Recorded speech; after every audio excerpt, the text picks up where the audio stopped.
নায়িকারা single থাকে। মানে কেন? থাকে। ওকে, কতদিনের প্রেম ছিল? এসব বলা যাবে না। তার মানে কি এখন তুমি পুরুষ বিদ্বেষী? পুরুষ বিদ্বেষী না, সো সিঙ্গেল। না, এটার মধ্যে একটু রহস্যের গন্ধ পাওয়া যাচ্ছে কিন্তু। যদি একটা ছেলে তোমাকে প্রপোজ করে, তার হাইট যদি তোমার থেকে মিনিমাম ৩ ইঞ্চি শর্ট হয়, তুমি কি তাকে অ্যাকসেপ্ট করবা? হ্যাঁ, কেন করব না? শীত তার জেবিনের বলবো? হুম, শিওর? হ্যাঁ, সঠিক প্লিজ। উত্তর দিবা তো? হ্যাঁ, হ্যাঁ, শিওর?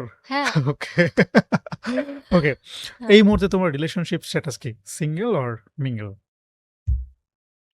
আচ্ছা। So single. না, এটার মধ্যে একটু রহস্যের গন্ধ পাওয়া যাচ্ছে কিন্তু। না, সিঙ্গেল। হ্যাঁ, ওকে, সিঙ্গেল। কিন্তু এত শোনেন, নায়িকারা সবসময় সিঙ্গেল থাকে। এটা এটা এটা এটার আপনাকে কারণ কি আসলে? নায়িকারা সিঙ্গেল থাকে। মানে কেন? থাকে। মানে থাকে না, রিজন তো থাকতে হবে নাকি? রিজন এটাই যে নায়িকারা সিঙ্গেল থাকে। যেন আ কোনো নায়কের সাথে ইন্টিমেট সিন করতে গেলে বা রোমান্টিক সিন করতে না। গেলে হচ্ছে বয়ফ্রেন্ড কোনো ধরনের প্যারা না দেয়, রাইট? না, না, না। বয়ফ্রেন্ডদের আসলে বয়ফ্রেন্ড তো ধরেন জন্মের পর থেকেই হয় না মানুষের।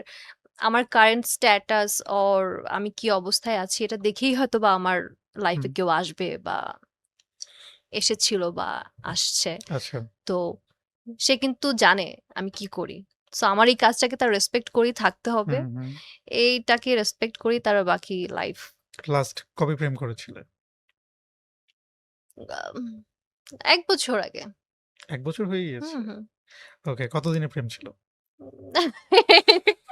এসব বলা যাবে না। বেশি দিন না, অল্প দিনের। আচ্ছা, কয়টা প্রেম করেছো এই পর্যন্ত?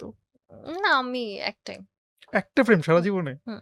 মানে এত সুন্দরী একটা মেয়ে, সে তো নিশ্চয়ই প্রত্যেকদিন প্রেমের প্রপোজাল পায়, না, রাইট? না, না। হ্যাঁ, প্রপোজাল পাওয়া একটা জিনিস আর না, অ্যাকসেপ্ট আমি করা বলছি একটা যে জিনিস। পায়। হুম। তো মানে এত মানুষের ভিড়ে কাউকে, মানে এই একজন ছাড়া কাউকে মনে হলো না বা পছন্দ হলো না? না, ও একজনই মানে হয় না যে আপনি আম একজন মানুষকে দিয়ে আমরা অনেক সময় অনেক মানুষকে জাজ করে ফেলি। তো ঐরকম আমিও হয়তোবা জাজ করে ফেলছি। এইজন্য একজন মানুষই আমার মনে হইছে যে এনাফ। বাবারে বাবা! তার মানে কি এখন তুমি পুরুষ বিদ্বেষী? পুরুষ বিদ্বেষী না। দেখি এখনো শিখতেছি যে ভালো মানুষ যদি আসে হুম। বা যদি মনে হয় যে এই মানুষটা আসলে ভালো, তার সাথে বাকি লাইফ থাকা যাবে। তোমার কাছে মানে ভালো পুরুষের ডেফিনিশন কি আসলে? আমার একান্তই ব্যক্তিগত। সেটা হু, হচ্ছে হু। একটা পুরুষ যত খারাপই হোক, যত কিছুই করে আসুক, যখন সে একটা কমিটমেন্ট এ থাকবে, তখন তার বাকি সবকিছু ভুলে যেতে হবে। হুম? তো তাকে সৎ হতে হবে, তাকে সত্যবাদী হতে হবে, তাকে এক মানুষে আসক্ত হতে হবে, হুম, হুম। তার সময় একটা মানুষের জন্যই থাকতে হবে। তো এই তো মানে মেয়ে মানুষ কিন্তু বেশি কিছু চায় না। ওকে। রেসপেক্ট করবে, কেয়ার করবে, সত্যি কথা বলবে, অনেস্ট থাকবে, চিট করবে না। এই তো। বেশি কিছু কিন্তু মেয়ে মানুষের ডিমান্ড না। এর বাইরেও আর অন্য কিছু আছে কিনা? যেটা ধরো হচ্ছে যে খুব আম রিচ হইতে হবে কিংবা হচ্ছে খুব আ সুদর্শন হতে হবে। না, সুদর্শন জিনিসটা আমার আসলে আমার ক্রাইটেরিয়ায় পড়ে না। আসলে সুদর্শন বলতে আপনি কি বুঝান? টল, হ্যান্ডসাম, ফেয়ার ডেফিনিটলি। এই তো। বাট এই জিনিসগুলো কিন্তু বেশিদিন লাস্ট করে না।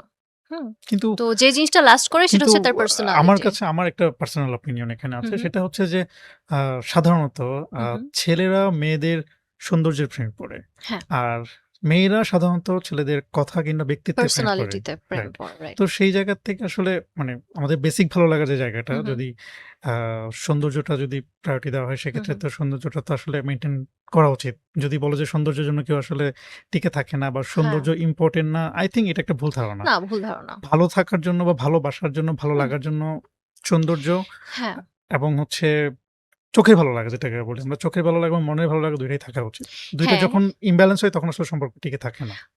টিকে তুমি থাকে না তুমি এটা এটা মনে করো? one of the reason মানে এটাই মেইন রিজন না। হুম। তো আমি অনেক দেখেছি যে সুন্দর ২ টা মানুষ বাট একসাথে বেশিদিন লাস্ট ওই যে করতে পারেনি। মেন্টাল যে আর আন্ডারস্ট্যান্ডিং সেটা হয় মেইনটেইন না। এর বিষয়টা আসলে না। মেয়েদের এটা একটা বড় দায়িত্ব হুম, হুম। যে নিজেদেরকে সুন্দর রাখা। এটা নিজের জন্য আগে দরকার। হ্যাঁ, আপনি যখন দেখবেন যে একটা সুন্দর ড্রেস বাট আপনি পড়তে পারতেছেন না। বিকজ আপনি ওইভাবে মেইনটেইন করতে পারেন নাই নিজেকে। হুম। তো ওইটা কিন্তু আপনি নিজেই নিজের কাছে ছোট। হ্যাঁ? আপনার কিন্তু নিজেরই ভালো লাগছে না। তো আরেকজনকে আপনি কিভাবে খুশি করবেন? আমার মনে হয় যে ভালো লাগাটা সবসময় নিজে থেকে শুরু হওয়া উচিত। হুম। নিজের অনেক, অনেক টেক কেয়ার করা উচিত। স্কিন না সবকিছু মিলায়। সেটাই। মেয়েদের আমি এটা, আমিও এটা ঠিক খুব এটাই দরকার। এড করেছি। তুমি একটু আগে হুম, যেটা বললা যে হুম। সুদর্শন হতে হবে এরকম না আসলে। ছেলেদের ক্ষেত্রে। ছেলেদের ক্ষেত্রে। হুম, এখন হুম। ধরো যদি একটা ছেলে তোমাকে প্রপোজ করে, তার হাইট যদি তোমার থেকে মিনিমাম ৩ ইঞ্চি শর্ট হয়, তুমি কি তাকে অ্যাকসেপ্ট করবা?